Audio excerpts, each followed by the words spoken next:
ঠাকুরকে ভালোবেসে এত লোকের আগমন একটা জায়গায় ঠাকুরের বিগ্রহ প্রতিষ্ঠা উপলক্ষে, এটা অতুলনীয়, অভূতপূর্ব। এরকম করে ঠাকুরকে নিয়ে সবাই আনন্দে মেতে থাকি, এটাই আমাদের গন্তব্য। ঠাকুর ঠাকুর আমাদের গতি হন, ঠাকুর আমাদের গন্তব্য হয়ে উঠুন। আপনাদের যদি প্রণাম করানোর থাকে তাহলে করিয়ে নেন, কেননা বহু দূর দূরান্ত থেকে মানুষ হয়তো অপেক্ষা করে থাকবে। আমার আজকে আশাটা হবে কি হবে না দোদুল্যমানতায় ছিল। আমার মায়ের ইচ্ছা ছিল আমরা 3 ভাই আসি, কেননা এখানে বাবা এই বিগ্রহ প্রতিষ্ঠাতে দীর্ঘ বছর থেকেছেন গুয়াহাটিতে। তো আজ বাবা শরীরে আমাদের মাঝে দৃশ্যমান নন, কিন্তু আমরা যারা তাকে পেয়েছি জীবনে, প্রত্যেকে তার স্মৃতির অবগাহনে সেই রোমন্থন করে করে সময় কাটাই, আনন্দ উপভোগ করি। না পাওয়া সেই মুহূর্তগুলোকে কখনো কখনো দুঃখে বা কষ্টের মধ্যেও আনন্দে উদ্দীপ্ত হই যে তিনি আমাদের মধ্যে ছিলেন। তো আমরা 3 ভাই আজকে এখানে এসেছি মায়ের সাথে। আমরা যখন প্রথম আসি তখন সব ছোট ছোট ছিলাম, আজকে আমরা সব বড় হয়েছি, আমাদের বাচ্চারা বড় হয়ে গেছে। কয়েকদিন পরে হয়তো তাদেরই বাচ্চারা ছোট ছোট হয়ে ঘুরবে আমাদের সাথে। তো এটা একটা জীবন, একটার পর একটা এগিয়ে চলা।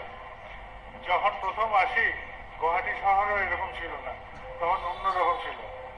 তখন প্রথম যখন নামি আমি এই গুয়াহাটি শহরে, আজ থেকে এত বছর আগে, তখন মায়ের সাথে প্রথম আমি আসি। আমার বাবা ছিলেন গুয়াহাটিতে, আর এখানে খনিকর্তা ছিলেন। তিনি সব কর্ডন ভেঙে প্লেনের মাঝখানে ঢুকে গেছেন। প্লেনের কাছে গিয়ে তিনি আমাকে কোলে করে নামিয়েছিলেন এই গুয়াহাটিতে আসাম ভূমিতে। সেই থেকে আমার হয়তো ছোঁয়া এই ভূমিতে। আজ 5 বছর বাদে আমার এখানে আবার ফিরে আসা। 5 বছরের অবধিতে আমার আর আসা হয়নি। আমি যেখানে থাকি সেখানে সবার যাওয়া সম্ভব হয় না। আমারও কার্যকারণে এই দেশে অনেকদিন আসাও হয়নি। 2024 এই বছর আমি ঠিক করেছি অক্টোবর মাস থেকে ভারত প্রদক্ষিণে বেরোবো। ভারত পরিক্রমায় যে যেখানে ঠাকুরের কাজ নিয়ে আসেন আমি সেখানে পৌঁছাবো। কেননা দীর্ঘদিন আমি দেওঘরে আটকে আছি। প্রথমে বাবার শারীরিক কারণে ওখানে থাকা হয়েছিল, এখন কিছু কার্যকারণের জন্য আমার দেওঘরে অবস্থান জরুরি, তাই আমার ওখানে থাকা। 2 বছর ধরে ওখানে প্রায় আটকে আছি বাবা যাওয়ার পরে।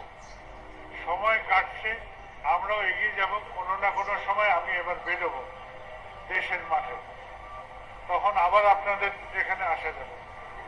আজকে আমার এখানে আসা খুব স্বল্প সময়ের জন্য, আমি বেশিক্ষণ থাকবো না।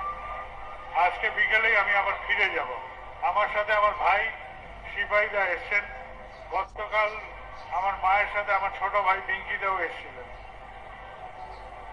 আর এই প্রাঙ্গণে এখানে সবার এই আনন্দ দেখে আমরা সবাই আনন্দ আপ্লুত। আর এই আনন্দ নিয়েই আমরা ফিরে যাব আমাদের নিজেদের কর্মজগতে, নিজেদের পরিবারে, নিজেদের প্রিয়জনের কাছে, নিজেদের অভ্যস্ত জীবনে। কিন্তু এই জীবনের এই মুহূর্তটা যা আমরা দেখছি, যা আমরা উপভোগ করছি, সেটা আমাদের উদ্দীপনা ছড়া। আমাদের ক্ষুদ্র জীবনটাকে মহৎ করার প্রয়াস করুন। সবাই আনন্দে থাকি, সবাই ঠাকুরকে ভালোবেসে এগোতে যেতে পারি জীবনে। জয় গুরু।